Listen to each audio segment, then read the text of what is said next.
Okay, so we're gonna talk about how to host a Passover Seder tonight and how to do it virtually. I am not an expert in how to host a virtual Passover Seder because I've done exactly 0 of them. I don't know if anyone else in this call has ever hosted a virtual Passover Seder. We do have Anna Lerner on the call, who is actually a trained, online educator, a designer of online curricula and so forth, online education. I was hoping to have a chance to talk with Anna before this session, and I encourage her to send a chat or speak up at whenever she feels like I'm going way off the rails, or has something she'd like to add. And of course, everyone can add as we go. So when we're talking about Passover Seder, let's just make sure we understand what we're doing, right? The Torah says 2 things that's very interesting. A couple nights, into the month of Nisan, there's going to be this night where everybody has to gather into their family groups and maybe a couple of families together to sacrifice a lamb and then use the blood of the lamb to mark the doors. Now, we know this story probably, but I want to just focus in on the fact that the lamb has to be eaten, the whole thing, in one night, which necessitates families gathering together because no one family could finish the whole thing, right? So you have this old tradition of groups of people getting together to observe this night of Passover. Okay, that's the first thing. The second thing I want to bring up is the fact that later in the Torah, it says, when your children asked you, what is this thing, this Pesach, this sacrifice, this lamb, you should tell them it's because of what God did for me when I went out of Egypt, blah, blah, blah, blah, blah, right? And so this idea that the whole holiday rests upon the questions that children will ask, or the questions that people will ask, is woven deeply into Passover. So those 2 elements, right, the gathering of families and the asking of questions to tell the story, those become kind of 2 core pillars, right? I wanted to make sure we start with that, and then go, into kind of the how-to. So now I'm going to get technical, and we're going to go into the how-to.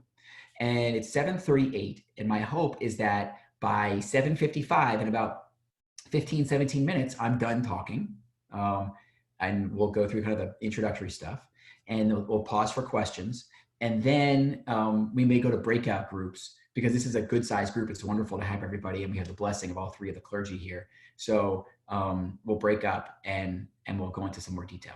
Okay, so I'm going to share my screen and pull up a PowerPoint presentation right now. Let me just get that set up for you. Actually, this is the first thing you can learn about hosting a Seder, because one of the things you may be doing if you're hosting a virtual Seder and you're using this platform, Zoom, which is the platform I'm most familiar with, is sharing your screen, right? So there's a button in the bottom. If you look at your screen, there's a button in the bottom middle that says share. It's a green button. If you click that, don't click it, please. A window will open, and there'll be a whole bunch of options of things you could share.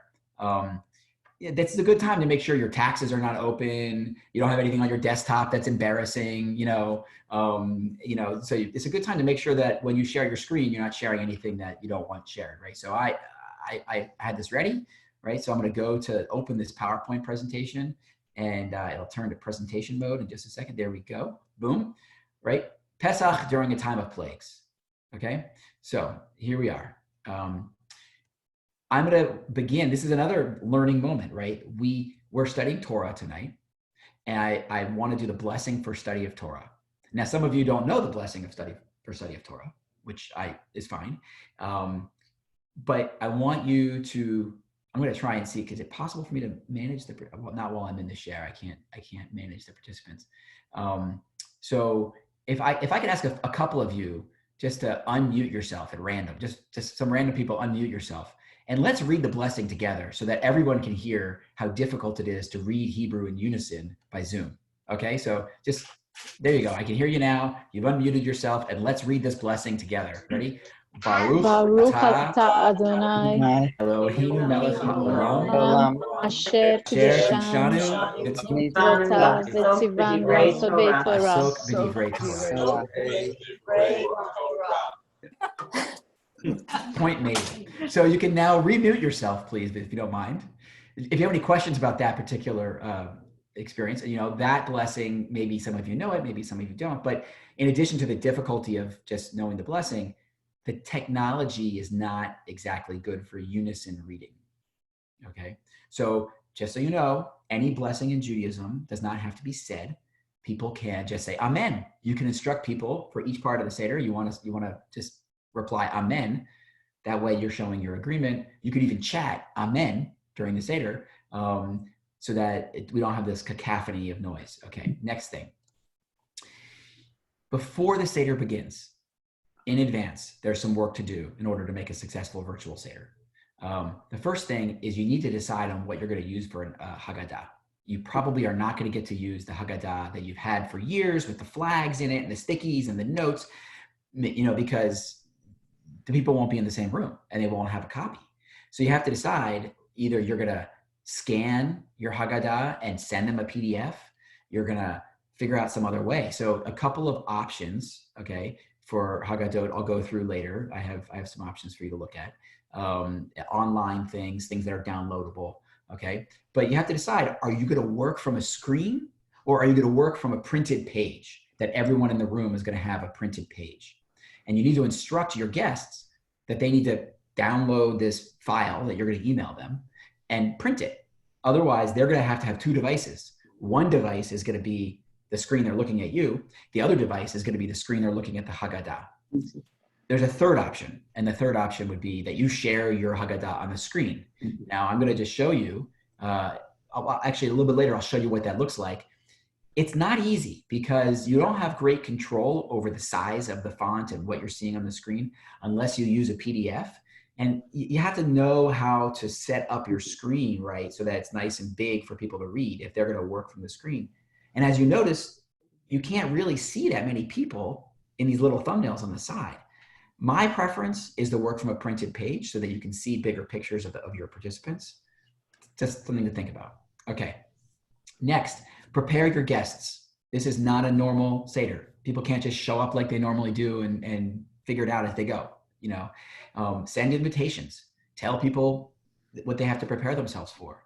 Make sure that they know how to use the technology. Have you used Zoom? Have you used Google Hangouts or FaceTime or whatever you're going to use, right? Make sure you know how to use the technology, right? And if people need help with the technology or you need help, reach out and get help. NVHC has a lot of members who are really technically proficient. You can send an email to me or my clergy partners or David or Joe, and you can, get help with your technology needs if you need that. Okay. Well, happy to partner you with someone to coach you. Okay. I would think about, as you prepare your Seder and you send your invitation to your guests, or maybe a second email, that there are parts you could assign them. You could assign different chunks of the Seder, and we're going to go through that in a second, for people to either read a section of the document that you're sending, or to bring their own story or something they're going to share. Or if you're involving kids, maybe they do a dance move or something like that. Or maybe some of the adults you might want to do a dance move, right? But you give them something to think about prior to the Seder beginning, and that they come ready, and you have it scripted. So who's going to do which part when? Okay. And last thing is, a big part of Seder, we talked about this last week, is cooking and preparing. And for a lot of people, there's going to be major sense of loss at not being able to share the food, especially family food. If you're used to the same food, consider, cooking together in advance. Two people cooking together can be fun. Pairing up your Seder participants to cook together, creating a shared cookbook, bringing a dish, everyone bringing a different dish to the Seder to talk about when you get to that part of the Seder. So people are going to be cooking on their own, either cooking for one or cooking for a small group. And that changes things, and you have to think creatively about how you deal with that. Okay, that's in advance. Great. Now let's talk about Haggadot and what books you're going to use. There's a website you can go to, haggadot.com. And by the way, everybody, I should say, on Thursday this week, our plan is to launch a web page that has a lot of these resources posted on a web page. So you don't have to, I'm happy to share this PowerPoint with you, but you don't have to write every single thing down, okay? There's going to be a web page that has these resources linked and everything like that on Thursday. And you'll get an email about that from the congregation. But haggadot.com is a fascinating website with much more information than you could ever possibly get through between now and next week.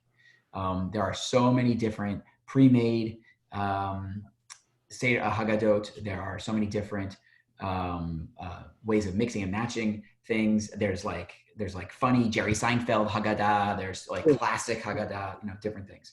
Okay. You could use a simplified Haggadah text that we're going to post on the website of NVHC. That's just a pretty much straight through English Haggadah, pretty straightforward. Download the PDF, print it, and improvise from there. Okay. We're going to post Cantor Caro's family Haggadah. And I am just going to actually later on show you an excerpt from that. Cantor Caro and John Lertzman, her husband, the Caro Lertzman Haggadah is beautiful, thorough. If you know Cantor Caro, you know that's going to happen.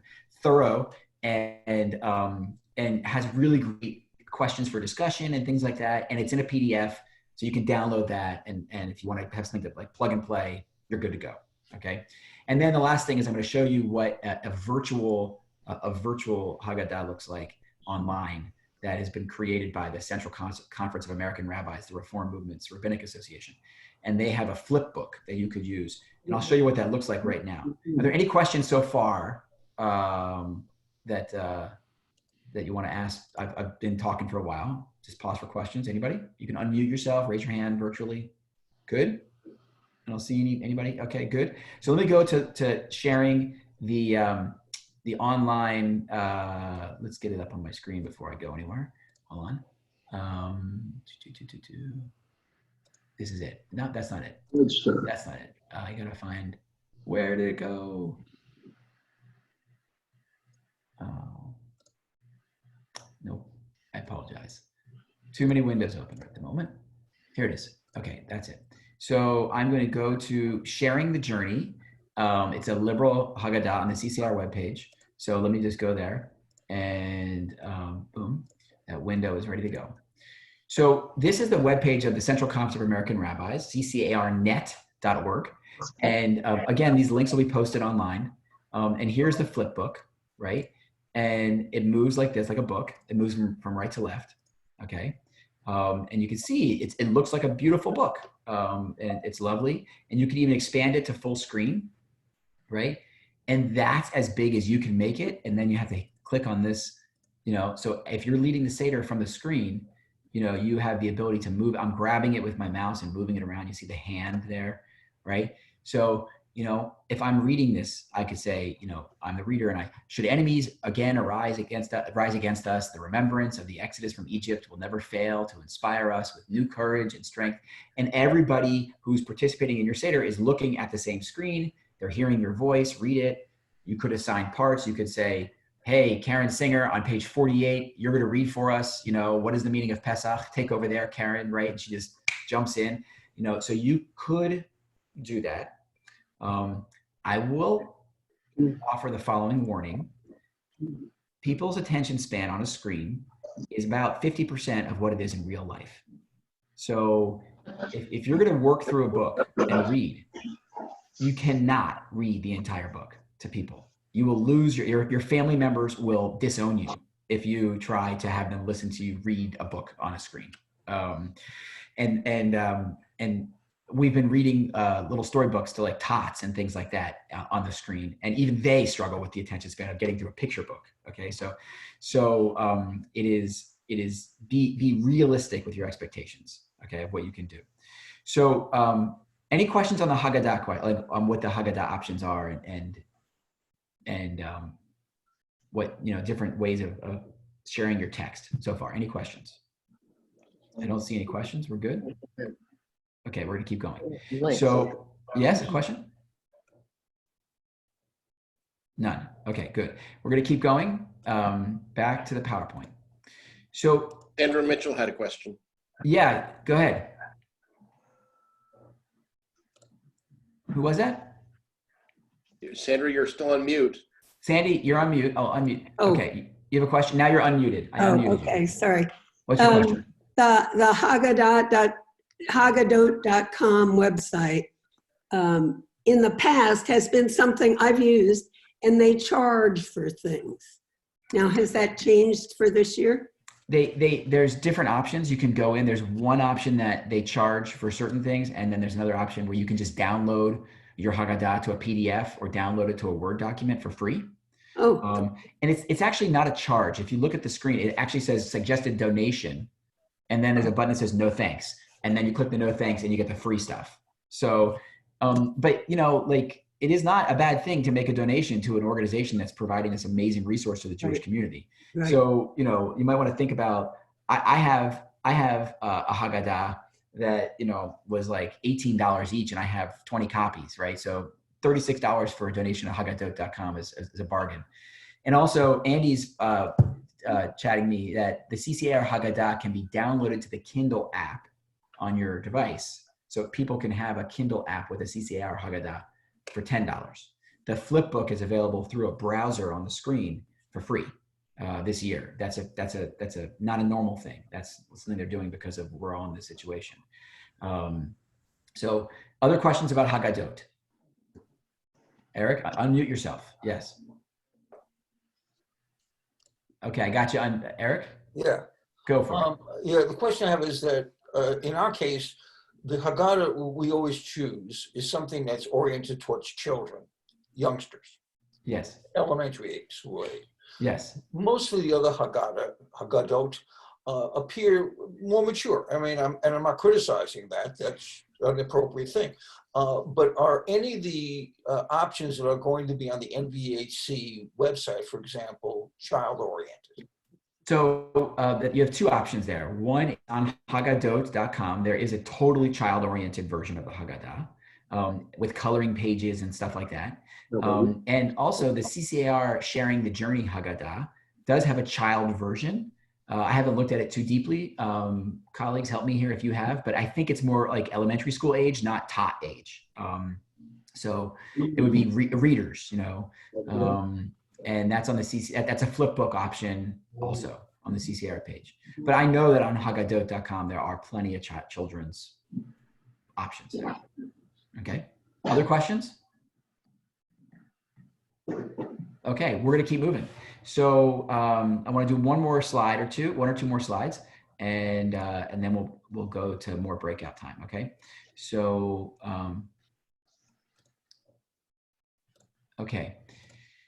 So I want to just run through the fact that the Seder has really 4 sections. I know there's 15 parts to the Seder, but I'd like to encourage you to think about the Seder in 4 distinct sections.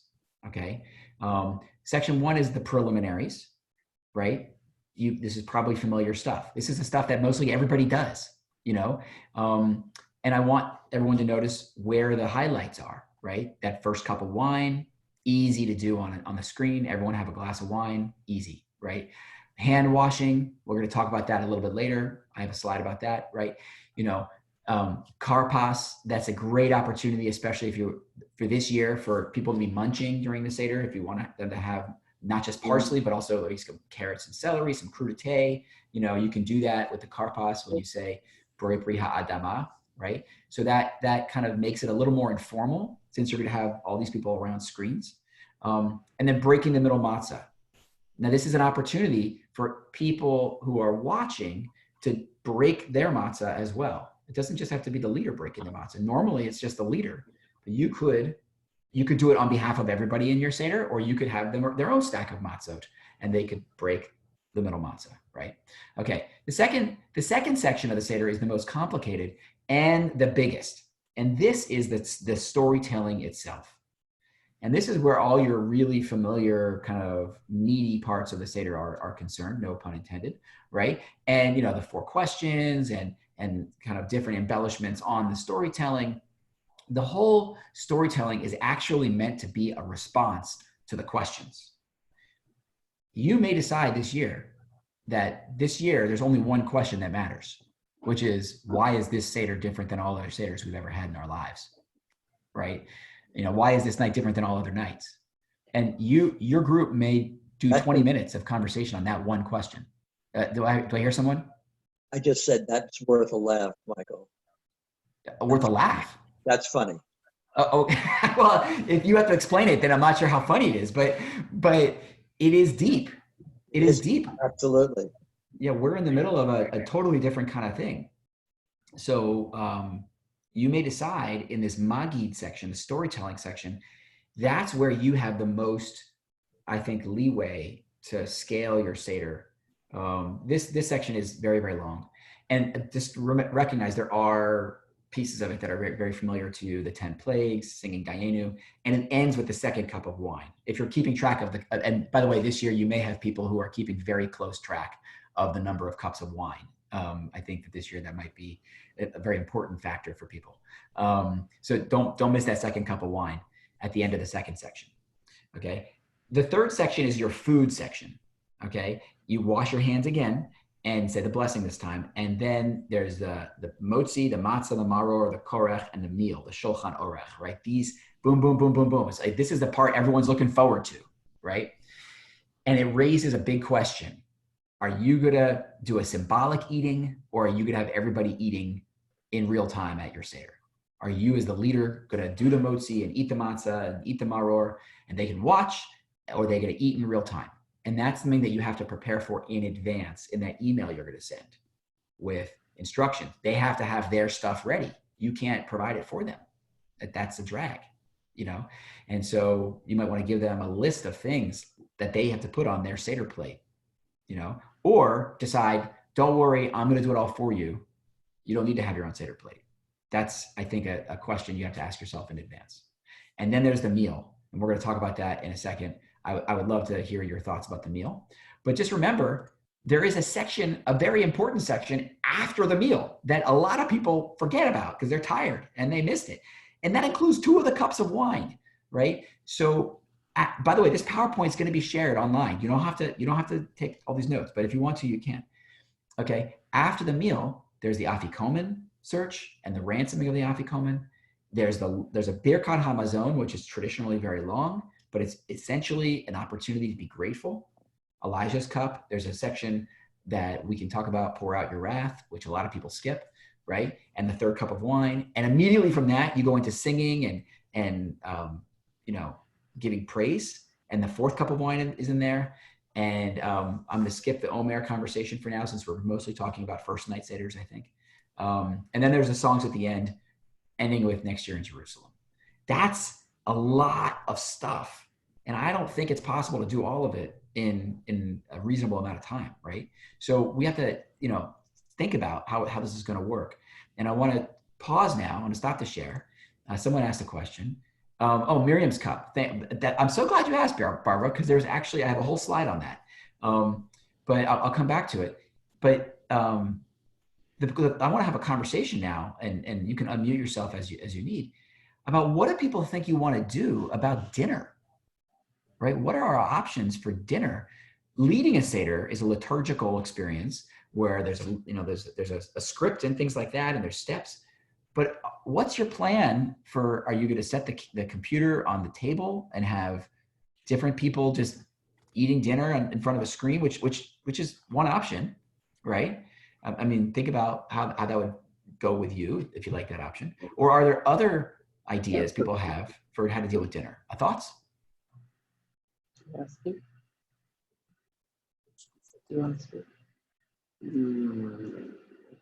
Well, with due respect to Elijah, our plan was actually just to do the first 2 parts on Zoom and then let everybody break up and have their own dinners and not try to reconvene. Right. So you could do that, and you could also give them a do-it-yourself after dinner section, like by PDF. I heard someone else was there. Mark, were you going to speak? One second, Michael. Mark Baum is going to go next. Yeah. Wait. Now you're muted, Mark. Let me unmute you. Muted. Can you hear me now? We got you. Go ahead. So we were going to do a variation on that. We would actually break for dinner when we get to the festive meal. We would allot a specific period of time for people to have the festive meal, then reconvene and do the back half of the Seder together. Exactly. So that's a second option. So one option is truncate and let them DIY the second half or not do the second half. The other option is what Mark said, is say, okay, it's now 7:15. Let's get back together at 8 o'clock for the back half of the Seder, or maybe 9:30 if people want to have more time, whatever, but set a time to reconvene on Zoom. Michael Lipsky, did you want to add something? We were planning to eliminate dinner for the purposes of the virtual Seder. So that's a third option, is to eliminate dinner entirely and just go straight through. I want to offer a fourth option, and that is to think about dinner as nourishment. The section of the Seder dedicated to dinner is essentially the section dedicated to nourishment. And is there some way to spiritualize dinner, to have a conversation essentially about the question, what is nourishing you in this time? As we are all living through this moment, what's giving you nourishment? And maybe you turn that, have everybody, that's right after the matzah and the maror and the charoset. And so you could have people munching on their gefilte fish or in the charoset. I mean, who could stop eating charoset? Some people do a whole variety of charosets. But you could munch and talk about nourishment and then continue. So it's kind of a symbolic meal as opposed to the full meal. So there's 4 different ways. Rabbi Wayne or Cantor Carol, do you have any ideas on this dinner thing? Have you thought about this too? I'm curious where you guys are at with this. I haven't really thought about it. Actually, my aunt and uncle who are hosting Seder are on the call, so they're listening to this too. So I don't know, but I do think there's something to be said for whether it's at the beginning of the Seder or in the middle during the meal or something, but like having some schmooze time, right? That's such a part of it, is like when everybody usually stands in the kitchen and is waiting for Seder to start or whatever it is. So how do we find like that time still, even if it's virtual? Okay, great point. So that could be your schmooze time, is the dinner section, or you could front load the schmooze time and build that into your schedule and put it in the beginning, or just build schmooze time into different parts of your Seder. It's a great point. Cantor Carol, do you want to add something? I think that for me, I'm thinking about one continuous piece, not a full meal sitting on screen, but sort of building in a little bit what you said, the idea of maybe not nourishment, but something where the whole Seder is contained, and then then people can eat afterwards, but sort of have food during it to keep them going. So yeah, I wanted to add something. Can you hear me? yes, I can hear you great. Okay, this is the meal itself. We're fortunate that our 2 children and their families don't live too far away. So we were planning each to make a piece of the meal and get it to each other without actually, dropping it off like Uber drivers or Lyft, and involving the children that are a bit older to make some things also to contribute. Like my one grandson said he wanted to make chocolate covered matzah or something like that. So you're going to do like a food exchange. Exactly. Yeah. Well, and Cantor Caro mentioned that in a conversation with the staff, because our recipes are made for big numbers. Right. So it's just gotta be careful, so like be really careful with wiping down the containers and keeping closing your vectors and keeping yourself safe. Let's be careful. Depending on your comfort, but depending on who it is, that's actually one of the things that I'm gonna be offering with my Seder. Yeah, Anna, you had your hand up. In advance. Do you want to jump in? Yeah, so I just wanted to share, in our family, there are a few dinner plates that are pretty traditional that my grandma always makes. So I think we're gonna start sharing dinner that together, those initial plates, and then splitting up. So we're gonna start together with the parts that are more meaningful to our family, do it together, and then disconnect. So wait, are you going to eat at the beginning? Is that what you're saying? No. Like when the meal starts, like we're gonna do the first part, and then when the meal starts, we're gonna do a couple of dishes together, dishes that are meaningful to our family, and then disconnect. I hear you. Yeah. And then Barbara, did you want to add something? I see your hand is up. You have to unmute yourself. I'll unmute you. Okay. Yeah, it's kind of funny that this is my idea because I don't eat gefilte fish, but I'm thinking I can send everybody some gefilte fish. All over the country, I've got people, California, Colorado, Georgia. and we can all open up our gefilte fish and eat gefilte fish, and then they can go off and eat whatever they want. But that's still something that we can do together, and maybe it's like I'm hosting. Well, I mean, I have heard the idea of sending meals to people. I've also heard the idea of sending recipes to people. So it might be a little less expensive and also like cleaner than just take your recipes and divvy them up and say you're going to do this and boom boom boom, and that's a way of hosting. Yeah. But I'm thinking about like taking into account the lazy aspect of family members. So if I want to draw them in, I just give them something and then they'll come. Well, chocolate matzah is always a good thing. I think that's true. Yeah, So you got that. I'm gonna. So at this point, what I was gonna do is a little bit more of a deep dive on the hosting, on these different sections, and on how to make some choices and get a little bit more technical. And I'm wondering if people would like to go to breakouts and be in small groups with Ken or Carol and Rabbi Weiner. I think we have, like 25, 28 people on this, or 26 people. So, I mean, do you want me to make the call, or do you guys want to, do you want to, does anybody feel strongly you want to stay together as a big group? No one feels strongly. Oh, okay. So the bombs, Barbara wants to stay together, a couple strong, okay. So people are voting to stay together. So as we go into the deep dive, Carol and Rabbi Wader. Can I ask a question before you go, which is more of a technical one I've been waiting for? Yes. In our Seder, people read paragraphs in English moving around the table. Technically, I'm trying to figure out how we can reproduce that in this environment. And even offline or now, if you had any ideas you might share, I'd be interested if people, how to get that to happen. It's a great question. Canner, you want to jump on that one? I was thinking about that. As you heard when we did the blessing, when we started, the cacophony of reading together is really hard, but if everybody's muted and there's one person reading, you could actually all read together and you would hear the leader and be reading yourself. You wouldn't hear everybody reading. So for like group readings, you could do it that way, and hearing at least one person is helpful. In advance, when you decide what you're using, you could mark who you want to have read what as you send that out in advance, some of that pre-planning, and then just know that people are going to have to like mute or unmute themselves to read. I have an example of that I wanted to share with the group in the PowerPoint. So I'll just show you. Right. So here is the Miriam's Cup section from the CCAR Sharing the Journey that I showed you earlier. I just typed this up, right? So pretend, Michael, that I'm the reader at this point, and you, Michael Lipsky, you're going to take over after I raise the Miriam. Here's my Miriam's Cup. Okay. So Barbara, right? I'm going to lift my Miriam's Cup, and then Michael, that'll be your cue, right? And you'll take over.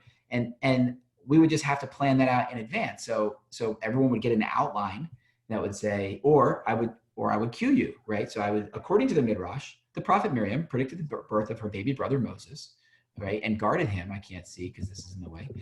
Moses guarded him as he floated down the Nile, witnessed Pharaoh's daughter drawing him out of the river, and arranged for their mother to care for the infant Moses. Celebrating their safe crossing of the Red Sea, Miriam led the women in joyous dancing. According to the rabbis, God honored Miriam's bravery and devotion to the Jewish people by giving her a well filled with water, which miraculously accompanied our ancestors through their journey in the desert. Miriam's well quenched the thirst and renewed the spirit of our ancestors as they overcame the hardships of the Exodus. Michael Lipsky, take it away. We have placed on our Seder table this cup of Miriam, Kos Miriam, etc. Etc. And then I sip. Now, you can have everybody with their own Kos Miriam, but you have to tell them what they have to have ready. Because you don't want everyone to, go get yourself a cup of water, right? You don't want to do that, right? So you have to think about these technical things you've never thought about before because it's been so natural. You actually have to think through, like you're scripting, almost like a theater director. We clergy every Friday night have spreadsheet that we prepare on Tuesday that I hope Ken or Rabbi, you don't get angry at me for sharing our secrets, but we have the page numbers and who's doing what part, and we still make mistakes, okay, and step on each other's toes sometimes, okay. So you may need to actually make an outline and share it with your guests, who's doing what part, or at least I would definitely encourage you, the leader, have an outline ready to go, because you have to be directing air traffic control a lot more online than you do in person, okay. Any questions about the technical side of reading and passing the reading around? Any questions about that? I don't see any questions. Yeah, hi, can you hear me? This is Eric. I got you, Eric. Go ahead. Yeah, hey. How does this work with if one location has a table full of people? And I'm just trying to visualize how do I see all the people in the other house around the table? Well, so you have two options there, really. One is to place all the people, if you have 4 people around one end of a table and the computers at the other end of the table, right? So they can see all 4, right? The other option is you're going to have people using multiple devices at the same table. And so maybe there's 2 on each side of the table and 2 are on one device and 2 are on another device. If you go to the multiple device option, so you have, let's say, 4 or 6 people at one table and there's 2 or 3 devices in that house, and you're at another house with your one device, and there's another house somewhere else and they have 2 or 3 devices, right? It would look like a grid of all these different faces. So you get to see more faces. The trick is, one, you got to make sure only one device has sound, because you cannot have more than one device in a room with sound. So mute and turn the volume down on every device except for one, which means that the reading on the other devices may be hard to hear because the microphone isn't going to be on. So you have to play with the muting. Okay, so you get terrible feedback if you have more than one device on at a time. The second option is, the second thing to consider if you have multiple devices in one house is bandwidth. Running 3 or 4 Zoom devices in a house does chew up your bandwidth. The third thing to think about is, depending on what Zoom license you have, it's $15 to buy a license that's a little bit more roomy. If you go with the free version of Zoom, you're limited on the number of people number of devices that can be on, and the number of minutes that you have available for the free version. So it might be worth the $15 for a month of Zoom, so you have more flexibility on devices. It's a great question, Eric. Yeah, I suppose it just occurred.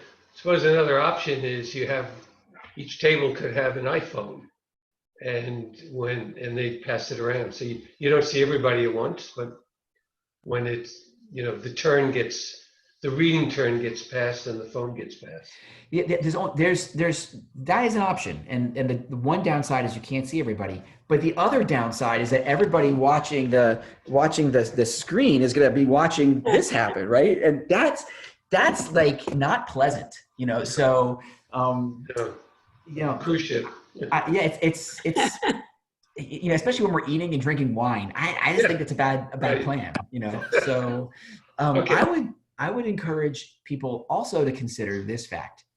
The ancient Seder, the first Seder, was a Roman symposium, and the symposium was a time for people to rest and sit around and chat comfortably. And they would sit on couches. Somebody, by the way, is I got a hand up. I see a hand. I'll get to you in a second, John. But they would sit on couches and relax and talk about the Seder at length. They weren't at a table in the same way that we are. So you may decide that the best room in your house for doing this is going to be in your living room, and you're going to choose not to do it at the table because of camera angles and that sort of thing. The other thing to think about also is the ceiling in the room that you're in, and ceiling fans and other things that are moving around. A vaulted ceiling has more of an echo. You want to be careful with that. If you have a house with a vaulted ceiling, you want to be careful with the fact that a ceiling fan spinning in the background chews up your bandwidth. The motion of the fan is actually chewing up not just your bandwidth, but the bandwidth of the people watching, because the video is running more. So you want to think carefully about the environment that you're leading from as well. Okay, John, you've been really patient. Go ahead. Oh, there we go. All I was going to say was there are, Google Meets is another one. It is free.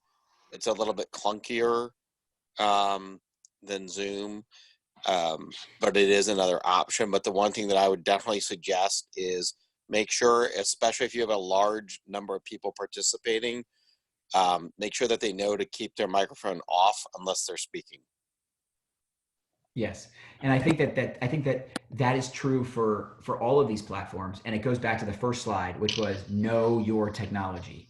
You as the leader have to be technologically educated, because you don't realize how much of muting other people and looking at the chat window and you may, if you have two of you in one house, you may decide one person is going to run the computer and the other person is going to run the Seder, and that may be a good look. I see the formats are like, yeah, that's a really good idea, right? So right, so you might want to think about how you're going to manage the tech on this stuff. I want to do a little bit more on the kind of how-to stuff and get into a little more technical Seder stuff. And again, raise your hand, interrupt me if you want to go tangent. Oh yeah, Marvin, go ahead, unmute yourself. You're talking. Okay, go ahead, Marvin.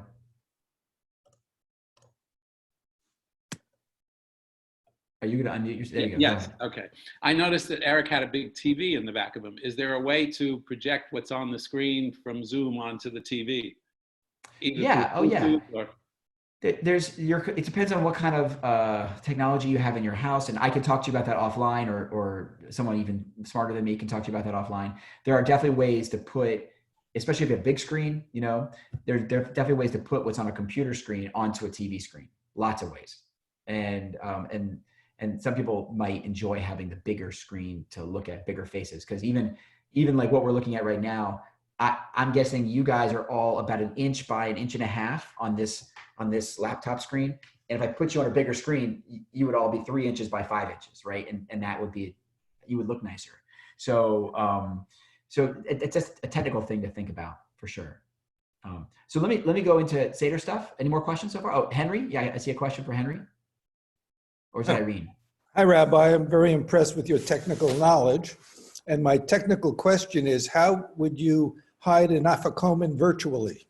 Oh, that's a great point. I was thinking about the afikomen. Okay, there's a lot. This could be fun. Okay, this could be fun. That's the idea.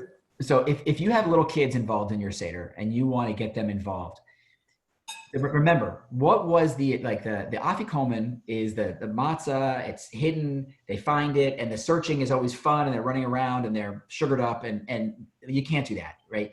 So your options are to have their parents hide afikomens in advance of the Seder and say, go to it, guys, go find afikomens, and you've got conspirators involved, right? The other thing that you can do is, there's a lot of families, I don't know how many of you do this, there's a ransoming of the afikomen, that the adults have to buy the afikomen back from the kids. How many of you grew up, show of hands, how many of you do that or grew up with that? Okay, about a third of you, right? So I did not grow up with that, but I know about the tradition, which is that the kids find it, but the next part is they have to get paid, right? And so the adults will do an auction or something like that. Well, you could take that second piece and make that a challenge to the kids, that they have to create some kind of performance worthy of getting the afikomen, of getting the prize for the afikomen. That there's a check in the mail, a Venmo, okay, or whatever, that's going to come to them if they do a dance, read a poem. You could have them in advance create a video, like what is Passover for me this year, do a rap, whatever it is. But they could contribute something, to the afikomen prize. Rabbi Wader, I'm wondering if you have any ideas, because you work with kids more than me. Do you have any ideas about the afikomen? Yeah, well, I posted one thing in the chat, which is an adult version, but could very, very easily be made into a kid's version as well. This is what I posted in the chat is from the American Jewish World Services, and that's it's a scavenger hunt that they've created using an interactive map. But it would be very easy for everybody to create a scavenger hunt, whether you wanted to do it through Google Maps or anything else. And sort of send the kids on a virtual scavenger hunt with an endpoint in mind. Like a where in the world is Carmen Sandiego kind of thing. Where in the world is the Afikoman? Exactly. There are I a lot love of it. leaders that have been creating these sorts of things. Yeah. That's great. Michael Lipsky, go ahead. So there are 2 households in our extended virtual Seder that have kids who would appreciate being able to find the Afikoman. So I'm planning to ask their parents to have a full Seder plate where they perform the breaking of the middle matzah and hiding the Afikoman on behalf of the rest of us. Yeah. And the ransom will take place in their household. Exactly. There would be 2 keys because they don't live in the same household instead of 1. Well, you could also have the 2 matzahs have to meet. You could also have the finders of the Afikoman compete about who had the best hiding place, right? So they could challenge the adults there. Right? So this is the kind of technical stuff that you got to start thinking through when you're doing these virtual Seders. Okay. Other questions? This is great. So I'm gonna keep going. Again, flag me down if you want me to stop. Okay. So going back to my PowerPoint, I'm gonna go backwards here a little bit. Previous. Okay. So things to think about when you're making choices and planning your Seder. Things to think about. Okay. We already talked about a few. What is the technology comfort level? If you're working with people who are not technologically comfortable, you want to go as simple as possible. I strongly recommend a printable document that they can be holding in their hand that you can guide them through. I strongly recommend that you as the leader are really, if you have people who are not technologically savvy, that you as the leader are really kind of running the whole thing. Okay. Very, very, very tight. If you have people who are more technologically comfortable, you can do more discussions. You can, have people raising their hand like we're doing in the Zoom right now. People are getting comfortable with Zoom right now, right? So you have to work with that. And John brought up there's other platforms people might know. So maybe you want to ask them, what do they know? The second thing is ages and literacy, which is always a factor when you're planning a Seder, to think about that. People, I think, already are thinking about that. Okay. I think it's important to recognize when you're making choices this year, the moment we're in. This is not a normal moment. My comment earlier, why is this night different than all other nights? That is the question. And I think that people have a spiritual need that you should not underestimate to address that question. I think questions about plagues, I have another slide I'm going to look at about this moment. Let me get to it. Where are we? Yep. So right here are different ways to acknowledge the coronavirus that we're living with, right? In the very beginning of the Seder, we say Shehecheyanu at the end of Kiddush, right? Kadesh includes Kiddush and Shehecheyanu, right? That prayer, thanking God for helping us reach this season, is more poignant this year than ever before, right? So we have 2 hand washings. Need I say more? We have 2 hand washings in our Seder. Obviously an opportunity to pause on something that we often skip and we don't think about. I did, by the way, work out with my phone, my timer on my phone, that I think last week I mentioned that Dayenu, one verse of Dayenu and a chorus is 20 seconds long. So you could practice everyone singing, Ilu Hotzi Hotzi Anu Hotzi, right? And do a hand washing because you do the 20 seconds, especially if you're working with kids. I talked about the 4 questions. I haven't talked about the plagues, but let's talk about the plagues. Okay, I'll come back to that in a second. There are people talking about, should we all have an 11th drop of wine, an 11th plague this year? That's another way of recognizing the coronavirus situation we're in.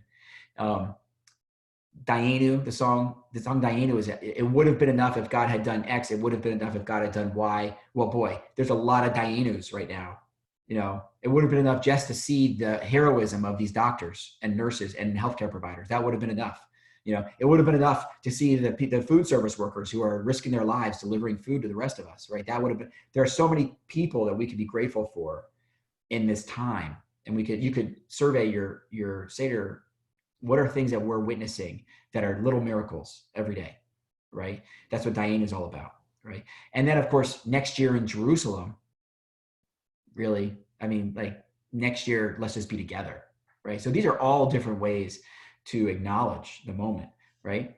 I want to pause on the conversation about the plagues.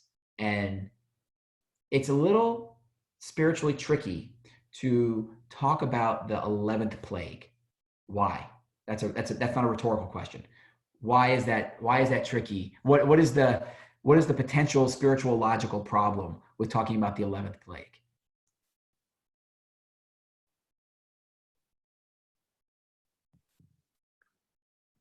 Any ideas?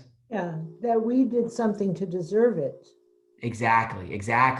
The original plagues were a punishment that they did something. The Egyptians God was intentionally beating them down because Egypt was so evil.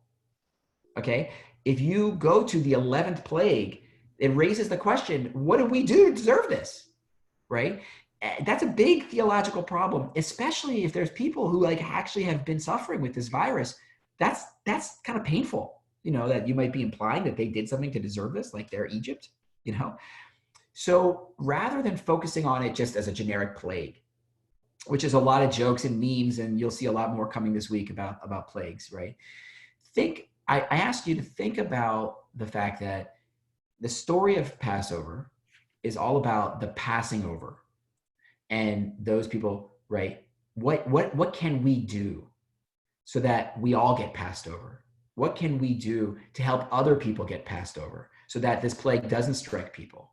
We are all socially distancing, physically distancing, better term. We're all physically distancing as a way of making sure that this angel of death passes over as many people as possible, right? So I want to challenge you to not just get stuck in the rhetoric of plagues. It's very easy to just adopt, oh, it's a plague, it's so easy. I want to challenge you to think theologically about the risk of that, and also what can you teach your people at your Seder about what's helping us pass over. The collective effort of social distancing, that's a big deal, that we as Americans and as a world are all doing this for the common good. It's not just, I'm not just saving myself. I told you earlier, I already had some symptoms. I probably am fine. I need to save the rest of you guys, so it's what are we doing for each other that helps this plague pass over? So I want to just make sure that you kind of keep that in the back of your mind. You don't fall into the trap of what do we do to deserve this? Okay. Any questions about how to acknowledge coronavirus? I did that pretty quickly. Do you want me to go back to that slide, or is everyone, we're good? Okay, I'm going to keep moving. Okay. Back to my PowerPoint. There we are. I'm just going to add one thing on Dayenu. Please. As a thought that I had is that on the one hand, like to remember that Dayenu, I think, is actually really more about spiritual sustenance and what sustains us, because actually if God had just taken us out of Egypt and not brought us to the promised land, like that maybe not really would have been enough. But it's not about the things that happen. It's about what sustains us, that we can find enough in what we have. And this year is pointing that out to all of us, perhaps much more so than in the past. You're saying the aspect of gratitude that's sustained, like that's spiritually sustained. That's what you're saying. Right. Because those things, that list of things that's really in Dayenu, like if we were to really read it, if one of those things didn't happen, it kind of wouldn't have been enough, because then we wouldn't be here. Right? So it's the purpose of it is to help us see the enoughness in each thing. That's beautiful. And in each, in our spirit. And this year is really bringing that out for us, because there's so much more that we're aware of that we are missing. So a lot of Seders for years have said, what is something that you're grateful for? This is an opportunity to practice enoughness. What is something that you have in your life that is enough? If you allow that to penetrate. A lot of Seders do that every year, going around the table, people offering their own personal Dayenu. This year, that might be even more poignant, as we're all learning to live differently in this era. So thank you. So other comments on this acknowledging coronavirus slide? Great. Okay, let's keep going. So let me go back. We talked about how to deal with dinner, right? So everyone eating together, spiritualizing nourishment, talking about what we're eating. And I think Anna talked about the family traditions, right? Sharing a little bit, a small bit of, the gefilte fish maybe in soup and not dinner. We talked about the afikomen, right? This is from the Kara Lertzman Seder. We talked here, I read you through the CCAR page, and Michael Lipsky helped me, and we passed it back and forth, a traditional kind of reading moment. Here's a real leader moment, right? I picked this out of the Kara Lertzman Haggadah. It gives you a flavor of just how great the questions are in there, right? So we're talking about the Magid section. We're talking about, a certain part of the story. And then it's totally actually works really well in Zoom. This is the thing Zoom is really good for. It's what it's made for, is asking questions and having conversations. And I want to challenge you not to get stuck in the text of the Haggadah. This is a great year to elevate the conversations more than the text, right? So, Susan and John in their Haggadah, they have these great questions. What in your life enslaves you right now? Where do you find freedom and release? I mean, that's a 20-minute conversation, right? So I think that, again, you got to be cognizant of the fact that there are children involved, and they may not be able to participate as much in some of these conversations. But looking through online resources, thinking through yourself, what kind of questions come to your mind? This is a year perhaps to put the emphasis on the questioning and the conversation and not on the book, even though I started with the book. Okay. So that's the majority of my presentation tonight. If you have more questions and you want me to research or want us to research, we're going to do this session again Sunday afternoon for those who couldn't make it. And we're going to be available on Monday and Tuesday for a schmooze drop-in. If people have questions and about the how-tos of the virtual Seder, or even the how-tos of cooking, if you really want to ask us, I would suggest you go to the one with Ken or Caro and not with me. But I do my cooking. I do the matzo ball soup in my family. But I'm curious. Any questions right now before we break up for the evening? This has been a great conversation so far. Michael, have you thought at all about whether foods that are normally available in markets for the Seder will be available around the country? Do we know anything about that? Yeah, go ahead. I was actually so I spent a few hours over the weekend trying to shop online, which was a total disaster. Nothing's available. They can't even tell you if they can make things available. Anyway, I gave up. I went to Wegmans. John and I went a couple of nights ago at about 9 o'clock, and the store was quite empty. Though I will tell you, he's been doing the shopping, because when I was not feeling well, he was out doing the shopping, and he's got a whole method of wiping down carts and hands and such. And apparently Harris Teeter in Reston, just if you want to know, there's a guy there spraying down the carts before you go in and spraying you down and everything. But Wegmans actually had a decent selection still of stuff, and I would imagine they're probably replacing it. But they had their sort of typical array of things. So I think that probably in the supermarkets that you have found things in, you can still find them. If you need help and you can't get to one, let us know, and we'll either one of us or we'll find somebody to get you stuff. It doesn't seem like online is the way to go. And Matzah will arrive on April 10th. Yeah. So, and speaking of which, sort of as a first come, first serve, I bought 5 pounds of matzah. I don't need 5 pounds of matzah, but it was better to buy 5 pounds of matzah. So I have 3 boxes for the taking, or 2 boxes, right. 2 boxes, because I offered one already. So you could just message me and I'm happy to bring you a box of matzah.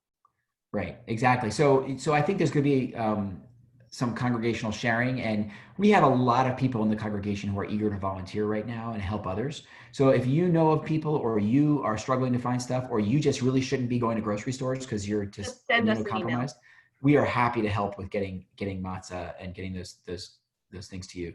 I was talking to my friend Tom Berlin, pastor at Flores United Methodist Church, and he's trying to do Easter, and they have the host, they actually have the bread that they have to eat. It's not available in the supermarkets, right? He's trying to figure out how do I offer communion, right? So we at least have a healthy supermarket industry that knows Jews buy matzah at this time of year. I also want to make sure everyone knows that bitter herbs is a very flexible definition. You do not have to have the horseradish from Manischewitz, right? You do not have to have that jar of horseradish. You can get actual root horseradish, or you can use arugula. You can use any bitter vegetable. It does not need to be what you grew up with, okay? So if you can't access certain things, matzah is pretty important, obviously, but pretty much everything else you can find a workaround. And I don't think there's going to be a shortage of matzah. I can make a funny joke about that right now, but I'm not going to do that. Okay. Yes. And also, just to add in, yes, you can make matzah at home as well. It's water and flour and salt, and it's 18 minutes from the time that you start mixing until you're done baking. I've done it. I think it actually tastes better than boxed matzah, but I don't really like matzah. So if you can't find matzah, you can also make your own. So we might put that on the synagogue resource page, Rabbi Weiner's recipe for homemade matzah. You have to find flour. That's probably harder than finding matzah. It would be easier to find matzah right now than flour. Okay, yes, I see a question. You can find flour. They're not selling, the stores all have it, and they're limiting you like one bag a piece. Great. Okay, yes, Evelyn. Oh.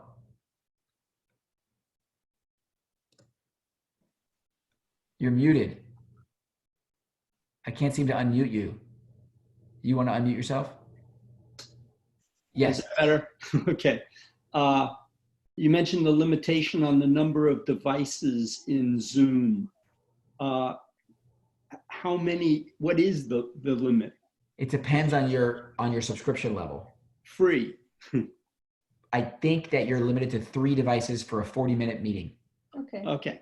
And matzah meal. Rachel, am I wrong? Rachel, you're shaking your head wrong. 10? Yep.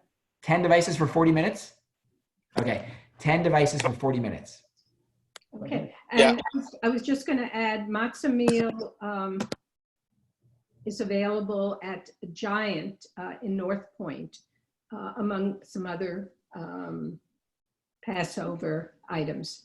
As of yesterday morning at 6 a.m. Yeah, I have a feeling that we're actually not going to have a run on Passover items this year. I mean, I haven't seen any indication that there's a shortage. I think the thing that people are worried about is that Amazon is having a major supply chain problem. I don't know all the details, but I think it has to do with labor more than products. But I don't know. I'm not an expert in this area, so. But I doubt. I mean, I've seen a lot of matzah, So yeah, Peggy. I'll also add that the 40-minute limit on the free Zoom account, according to my daughter, when the 40 minutes ends and they cut you off, you just click the same link and you're right back in. So it doesn't really have to end in 40 minutes. But it might be a good marker for you to speed up your Seder. There you go. Yes. Okay. Yeah, John. Oh, I was just going to say that I think Zoom, a lot of these companies that allow for virtual meetings, they've allowed for more participants and things because of the virus and because of what's going on. So they've opened up their portals. Excellent. Dianu. Okay. Others, other questions, comments at this point? Yes, Andy. I know for the free version of Zoom, they've done away with the phone-in for audio, because they don't have the phone lines to handle the free. So you have to use the paid version if anyone wants to use a phone line to get in the audio. Not everyone has microphones on their computers. And the paid version is $15 a month. So, I mean, you could sign up for it for a month and be done with it. Right. It's less than a brisket, really. I mean, It's not that much. Worth the investment, I think, for the Seder. Yeah, it's and worth actually, I thought via URJ, I think the cost is only $12, or someone was telling me it down to $12 or $13 a month.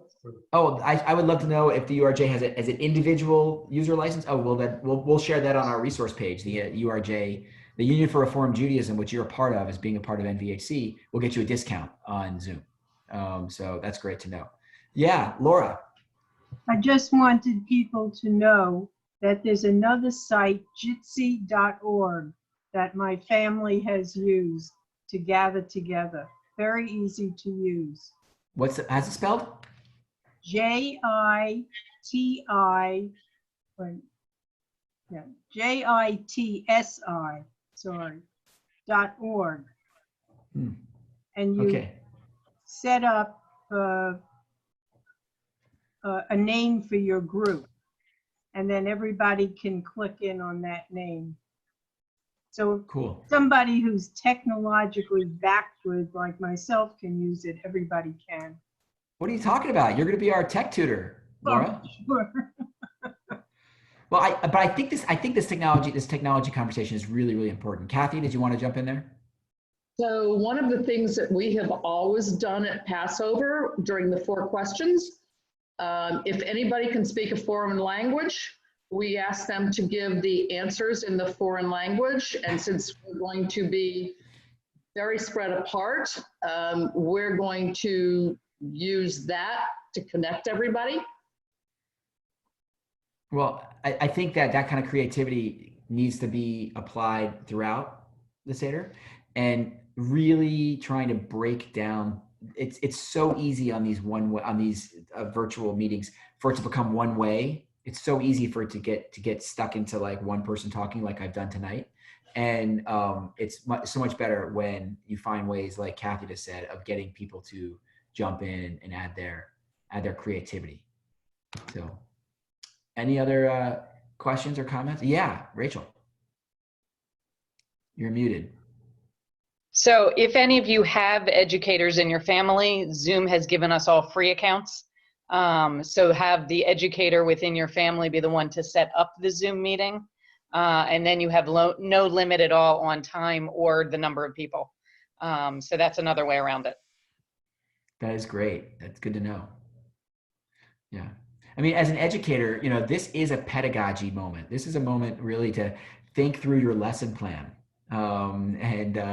Those of us who maybe aren't used to thinking in that way need to, adopt the mindset of someone who thinks through all the details and the steps, and then also has the courage and the confidence to deviate and allow the conversation to go where it's going to go. And remember, if you are hosting children on your virtual Seder, I cannot stress this enough. Go back to the Torah. It says, when your children ask you, what is different about this night, right? You tell them the story. I would think about this as an opportunity to encourage the children to ask questions about what we're doing online, about what's happening. Remember, kids are technologically natives. Like, they are comfortable talking to a screen in a way that we old people are not. And so you will probably be surprised at just how deep and how comfortable they are at pushing the conversation forward if you invite the children into the conversation. Yeah. Kendra, do you want to add something? Or I saw you move there. So, and with all of this said, be kind to yourselves. Like, don't worry if there are technical challenges, you'll work through them. Don't worry if there's nothing you can mess up. Like, remember that too. So even as you prepare, like, know that the people you're sharing this experience with love you and you love them, and so it'll all be okay. Absolutely. And keep a sense of humor. I don't know how many of you have your chat window open right now on the right-hand side of your Zoom screen. At the bottom of your screen, it says chat. You can click that, and you can see that Laura Bellis and other people have been keeping the conversation fun during this talk, right? One of the things that's going to be hardest, actually, I think probably the hardest thing about the whole Seder is the fact that the side conversations are going to be harder to have, and my kids and like, I talk to them every single day now. They don't want to have a side conversation with me. They want to have a side conversation with their friend who normally comes to Seder. So open the possibility for them that they could chat, like, I won't be disrespected if you're chatting on the side, talking about me, making fun of the Seder while we're doing the Seder. those jokes normally happen at Seder in like someone mumbles something. Oh, look at what Lipsky thinks he knows. Whatever. Someone mumbles that stuff. Let them use the chat to open up that kind of humor and that kind of informality in the Seder. So yes, there you go. So yes, Barbara, I think you're gonna have one of the last comments. We're gonna wrap it up pretty soon. Yes, you're still muted. And then Karen, I see you. Yes. There you I'm are, not Barbara. sure you want me to be the last comment, because my comment is more about there's a sense of loss in doing Passover this way. And I'm wondering how we can incorporate that somehow into what we're doing. Well, there's a beautiful article that has been going around the internet from Harvard Business Review about grief, and that we are all living through an extended period of grief right now for all of the different things in our lives, from Passover to opening day of baseball to prom to graduation. We are living through a gigantic national grief moment. You have to acknowledge it. You can't hide from it. You have to name it and normalize it and share it and make it. Think about a Shiva. Think about what happens at a Shiva. The Jewish intuition of having Shiva is a way of sharing the grief, normalizing the grief, embracing each other through the grief, because we can't avoid grief in life. Grief is a part of life. So, Rabbi Wayner, Ken or Carol, do you want to add any other thoughts about that? Because, we talk about this all the time on the pastoral side of things. I mean, I think, one of the things to do is to name it at your Seder and to talk about it and to acknowledge it's there. It's going to be the elephant in the room for everyone. And so rather than dancing around it for the whole Seder and pretending like everything's normal just on the computer, actually have a conversation with it or figure out how maybe you integrate it some way into the beginning part of your Seder or into the storytelling in some way. Absolutely. And also another thing that you can do is if you ask everybody to come with a favorite Seder memory, right? When we do Shiva, we tell stories about the people who have passed. So like part of being able to acknowledge the grief is to recognize what we're missing. And so to talk, like have, whether it's a funny Seder memory or just a Seder memory or whatever, and have everybody share Beautiful. one of those. That's beautiful. Thank you. Okay, Karen Foreman, I think you had your hand up earlier. I did. This is a technical question. When this Zoom session ends, Yes. We won't be able to see the chat, so we won't be able to see Cantor Wayner's scavenger hunt. We're going to post it. We'll put that with all the resources. Okay, so that'll just be separate. Okay. What's going to happen is on Thursday, you're all going to get an email that will talk about Passover, and that email will include a link. And in that link, there will be a page on the website of NVHC that's got all these resources organized, and right there you'll find not only Rabbi Wayner's Afikomen scavenger hunt, but also her recipe for matzah at home. Okay. So, and other things like that. And other things that we haven't talked about here, but that we're putting together. Yeah, we're putting together lots of stuff. Yeah, Andy. Karen, you can actually save the chat right now. If you go to the chat window, see the three little dots where it says to everyone, and then it has three little dots off to the side? Yes. If you press that, you could save the chat. And it saves on your hard drive as a text file, and you actually have that link. Okay. Thank You you. You don't have to wait till Thursday. I think Andy will have to call you with some other. Thank you. It won't be the first. Actually, that's a great segue to my last comment. I don't know if anyone has any. I want to just wrap it up. Yeah, Eric. Does one have the ability to record entire Zoom sessions? We have recorded this Zoom session, and it's going to be posted on our YouTube page, the synagogue YouTube page. But can mere lay people record their seders? Oh, can you record your Seder? I think you can, and I think it just has to do with which level. Rabbi, do you know the answer? Like which subscription level?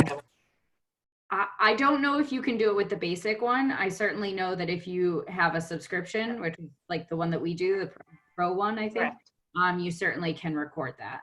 Right. Yeah. Yeah, Kathy? I just posted on the chat because I don't really know how to do this, but how about everybody contributing all of their Seder recipes onto your website?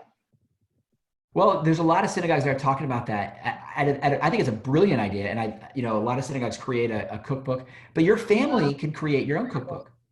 What's that, Kathy? Brilliant, but I think it would be interesting because I search for recipes, just trying to change things up. I think our sisterhood had a Passover cookbook once. Yes. The sisterhood is actually collecting Passover recipes right now.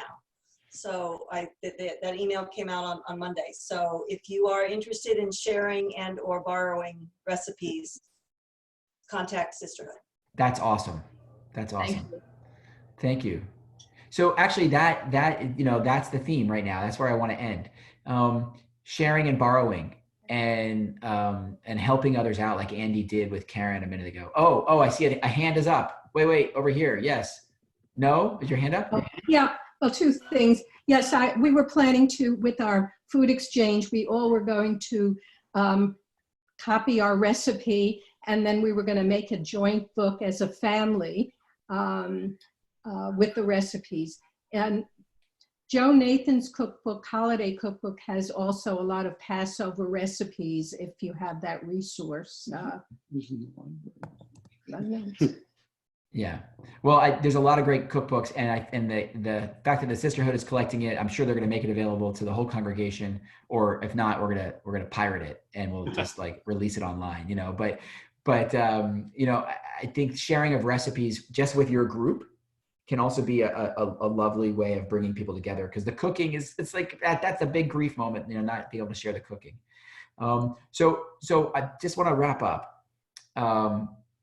If you are hosting a Seder and you feel comfortable, I know it may be friends and family, if you feel comfortable with people who do not have a Seder to go to virtually, people who perhaps are living alone on the first night, just kind of a preview, we are going to be, or people who aren't alone but just don't know how to run a Seder, we are going to be setting up matching this year for first night.